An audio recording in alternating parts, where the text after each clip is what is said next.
Assalomu alaykum barchaga. Bugun biz sizlar bilan 5-10 daqiqada tayyor bo'ladigan turpli salat tayyorlab ko'ramiz. Buning uchun bizga ikkita turp kerak bo'ladi. Ikkita turpni mana shunday qirg'ichdan chiqarib olamiz.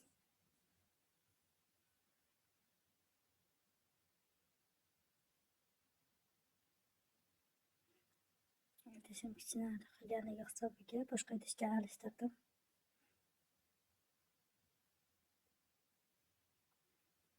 Chesnok, xohishga ko'ra chesnok solmasangiz ham bo'ladi.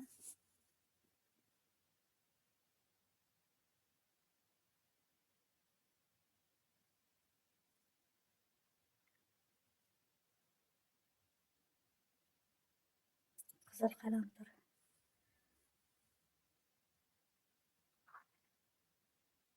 Va tabga ko'ra tuz soldim. Bitta piyozni ozroq o'ldirib oldim. Qovurib oldim ozroq. Barchasini aralashtiramiz.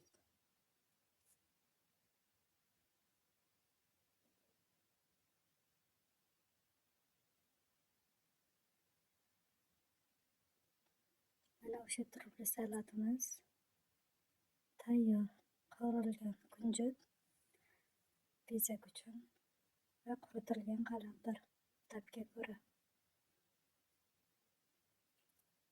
Sizlarga yoqadi degan umiddaman. Albatta tayyorlab ko'ring.